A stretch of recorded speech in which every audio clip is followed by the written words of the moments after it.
Oh my god. If you guys haven't seen, a couple weeks ago I released a massive 3.5-hour video ranking all 78 COD Zombies maps from worst to best. And I worked on that video for a very long time, so after it came out, I kinda peaced out for a couple weeks, I'm not gonna lie. But just a mere 4 days ago, I put out a post on my community page asking you to comment your hottest COD Zombies take, and yeah, there's quite a few. So here's what we're gonna do. I'm 100% not going to get to all of them in this video. So what we're gonna do is I'm gonna go over enough hot takes for 2 hot takes videos. So there'll be around 10 to 15 in this video, and then like a week or so, I'll release a second video going over the rest of the hot takes I cover. Which, speaking of which, if you guys wanna see the other hot takes video I record, drop a like. 2,000 likes and I'll make it happen. The first hot take is from Jamie Burrows, and she says, or he, maybe, I'm sorry. As someone who's played zombies since BO1, I can proudly say that the modern zombies is thriving. If modern zombies reverted to the older mechanics like the classic point system, zombie shields, the starting pistol, etc., then I feel it would get stale quickly, sorta like Deja Vu. It's not the franchise that's the issue, it's the community not being able to evolve with new mechanics. They're still stuck in the Jimmy Zielinski and the Jason Blundell eras. The Warzone-ification with the armor plating really isn't that bad. After the first few games you play, it becomes muscle memory to the point where you don't even realize you're doing it. With modern zombies, there is something for everyone. Yeah, you're right. I mean, I didn't like any of these mechanics in Cold War, like Cold War's point system, Cold War's armor, and the armory stand, and you have to keep revisiting it every single time you want to replay, and the fact you could spawn in with a shotgun that could carry it around 10, even at red rarity. When Cold War came in and completely changed zombies,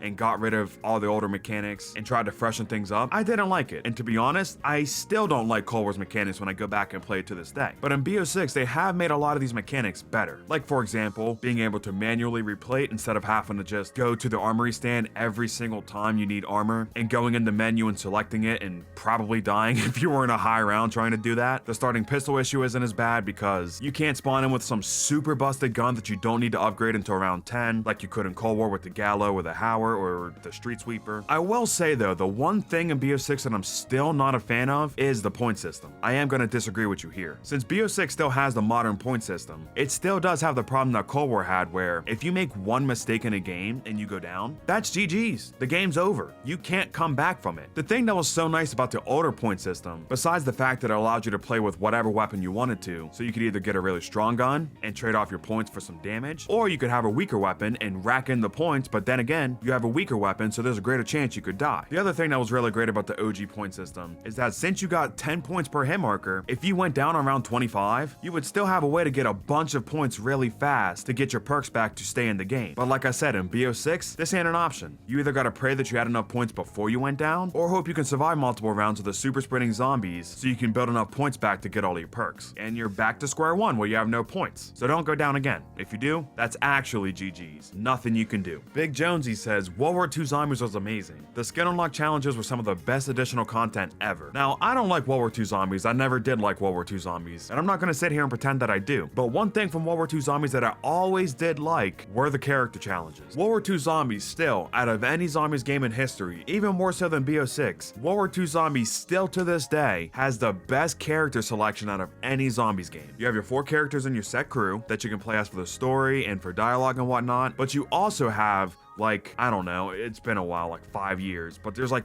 25 secret characters you can unlock, and not through a $20 bundle like it is in BO6, but just by achieving certain things on World War II. For example, I remember one, I think it was the Bad Agent. You had to beat the Final Reich hardcore quest by round 16, and that's very hard to do, or at least it was for me. There was another one for you had to get round 50 in the prologue. I remember that one. Just like a bunch of really cool challenges like that if you got them, you got a secret character and you could show it off in lobbies and stuff, and it just added so much more replayability. BO6 almost did it right. They almost did. They gotta take them additional characters, they gotta take them out of the store and lock them behind in-game challenges. JJ says maps with a longer setup process are more fun than the plain maps. Around like 5, 6, maybe 7 years ago, this wouldn't have been a hot take at all, but nowadays, yeah, it probably is. Crazy enough. There still are a decent amount of people that like the harder quests like you and I, but from what I see in like my comment section and stuff on Twitter, I think most modern Zombies fans prefer the simpler Pack-a-Punch setups. But I'm 100% with you, JJ. The longer ones like Shadows of Evil, Dead of the Night, Mob of the Dead, I'll always prefer Pack-a-Punch setups like that over simpler ones like the ones in BO6, Eisendrache, maps like that. A random YouTube guy says, I like Die Rise. It provides a good challenge, and it's fun if you know what you're doing. This has already been documented in this series, but Die Rise is a map that I didn't like until around a year or two ago, when I started playing on PC and I got access to mods and everything, and I was able to do the Easter egg on solo. I have started to enjoy Die Rise a lot more. Now, I still wouldn't say it's a good map, but I definitely wouldn't say it's one of the worst maps of all time. Here, let me put it this way. Die Rise is more deserving of a Chronicles remaster than Shinonuma, Nocturne Toten, Keener der Toten, and Ascension did. But it's funny you comment this, YouTube guy, because if you guys don't know, two custom map makers, Zella and Dobby, just released Die Rise Remastered on Black Ops 3. Yes, you heard me right. Die Rise Remastered. It is a complete remake of Die Rise from the ground up, and the map just looks so freaking beautiful. And it is so much fun to play, too. The next hot take is from...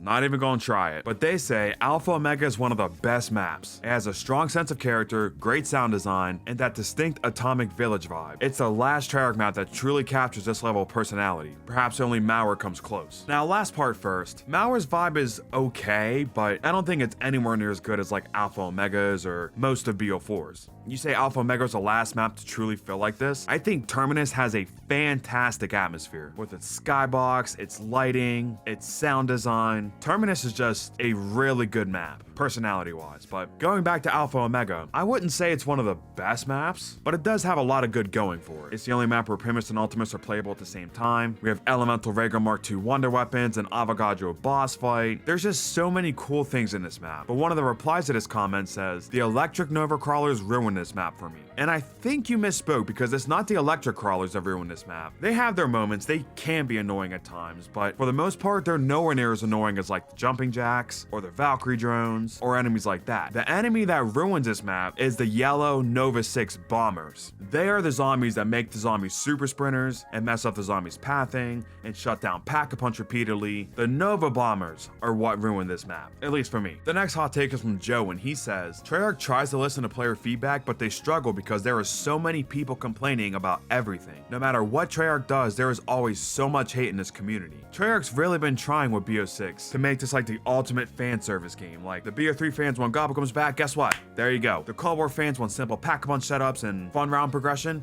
There you go. The BO4 fans want fun boss fights that are super replayable.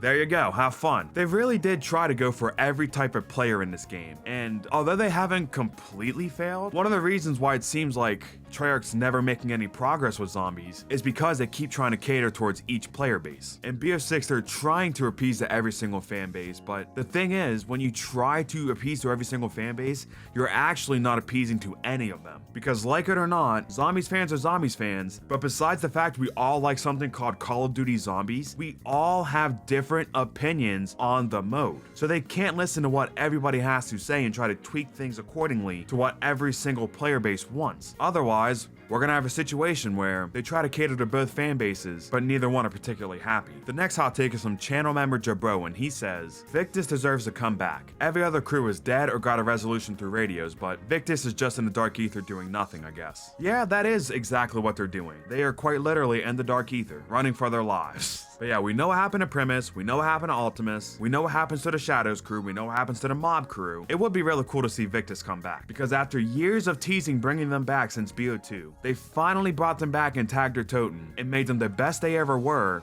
just for them to be a one-map crew that doesn't get a proper ending. They get screwed over by Richthofen, and they get sent to the Dark Ether, and now they're stuck there. So it would be pretty nice to see Victis have one more game to finish off their story, but I would rather see one more crew come back over them, and that is the Chaos crew. Scarlet, Bruno, Diego, Shaw, bring back my goats. Chaos and Ether are connected now. Don't tell me they can't. Don't tell me they can't, man. I know they can. Ricardo says the Wave Gun is way better than the Thunder Gun. And he also has a second hot take that says the Ray Gun Mark II is Well, he said funnier, but I think he means more fun to use than the Raygun Mark II. Last take first, I heavily disagree with that. I love the Raygun Mark I, but the Raygun Mark II is one of my favorite wonder weapons ever. And like I said, the Raygun Mark I is great. It is. I like it a lot more than most people, especially on games like BO2 and BO3. But I mean, you just can't beat the Raygun Mark II. But your wave gun hot take? You know, I kind of agree with it. I never really thought about it, bullet to my head, which one do I prefer, wave gun or thunder gun? But if I had to pick, then I probably would pick the wave gun. It has more ammo than the thunder gun, it has a second way to kill zombies with it, and the zap guns. And I think seeing the zombies just spontaneously combust is a lot more fun than just seeing them fly away. Although, like I said, both are cool.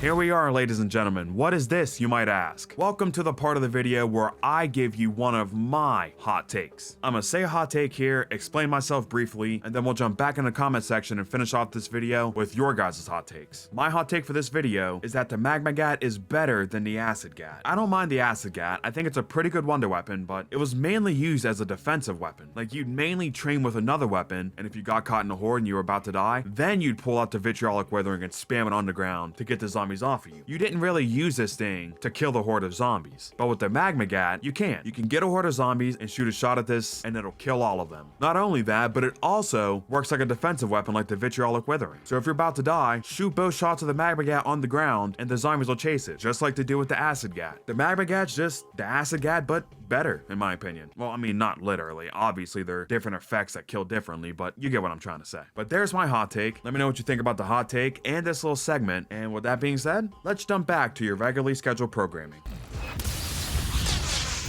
The next hot take is from Colin, and he says, every zombies map is an enjoyable experience. Now, this is a hot take, but I wanted to put this in a video because I wanted to use this as an opportunity to say, like what you like, but please, can we stop this stuff where we personally like BO4 or BO1 or Water War, but we anoint BO2 and BO3 as the best because we don't want to get yelled at by other people on the internet? Can we stop this, please? Like what you like. Don't not play IW Zombies just because someone on Twitter said it sucks. Don't not play World War II Zombies because I said it sucks. Go into a game, go into a map with an open mind, and form your own opinion on it. Just because I feel some way, or another YouTuber feels a certain way, or your friend feels a certain way, doesn't mean you have to feel that way. So if you really like Forsaken, and you like it more than Mob of the Dead, say that. Although I doubt anyone actually thinks that, but you get my point. The next hot take is from Transcendent Calamity, and they say, Citadelle de Morts is better than Der Eisendrache. A better boss enemy, a better boss fight. It introduced Vulture in the game, and in my opinion, the swords and incantations are cooler than the bows and the Ragnaroks. A top 5 map of all time for me. This is a very hot take, and I'm just gonna say it straight off the bat, I heavily disagree with this. I don't dislike Citadel. I think it's a good map, but I think Der Eisendrache is truly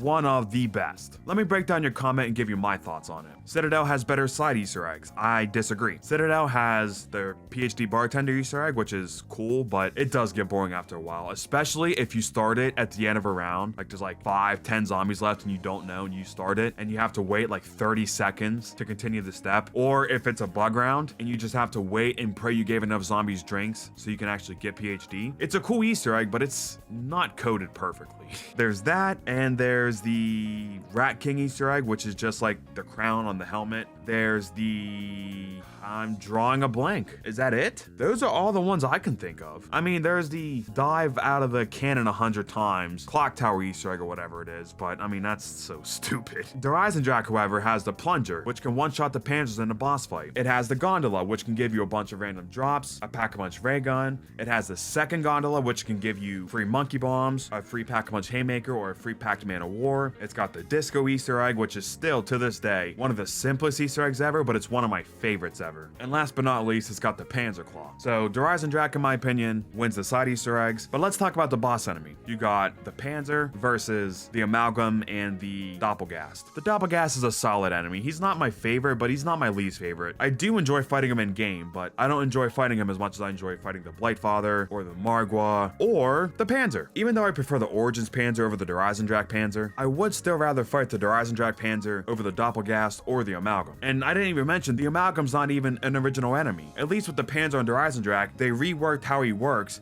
and changed a few of his attacks so he felt like a redesigned enemy. The amalgam's just literally copy and pasted from Terminus to Citadel. Citadel has a better boss fight. If you want to say that, go ahead. I'm not going to fight you on it. I think Der Eisendrache is still one of the best boss fights you've ever had, but Citadel is also a really good boss fight. So if you like that one over Der Eisendrache, like I said, I'm not going to fight you on it. It's not like you're sitting here trying to say that the Darkest Shore has a better boss fight than Der Eisendrache. If you say that, I mean, I'd just ban you on the spot. Citadel introduced Vulture. That is one thing it has over Der Eisendrache. Der Eisen didn't introduce any new perk. And finally, you say you prefer the swords and incantations over the bows and the Ragnaroks. This is probably the part of your comment I disagree with the most. I'm just not a huge fan of the swords. It's cool that they don't take up a weapon slot. It is cool to see elemental weapons come back, but outside of the special abilities, they're not very fun to use. And they're just, in my opinion, nowhere near as cool looking as the bows are, aesthetically. I'm not even talking about how the bows perform yet, although, in my opinion, the bows are way better than the swords are too. I mean, I guess technically it is factually true that the swords are better than the bows, because the swords could take it around infinity, whereas the bows can't. But in terms of like carrying you through the Easter egg, or just like your average game of the map, not going for round 500, 10 out of 10 times I will take the bows over the swords. But like I said, I'm gonna end your hot take the same way I started it, was saying I don't dislike Citadel, it's just not even close to Der Eisendrache, in my opinion. And the final hot take in this video is from Aaron, and they say, Widow's Wine is overrated. It's just a boring perk in my opinion, especially considering it was the only new perk in BO3. I would rather take Mule Kick over Widow's Wine if given the choice. It's super disruptive and especially gets in the way of trains, or God forbid you get hit while holding the last zombie in the round. The only good part about it is the melee boost, but that's not worth 4k points. I heavily disagree with this. Widow's Wine is one of my favorite perks of all time, so I'm gonna be a little defensive right here.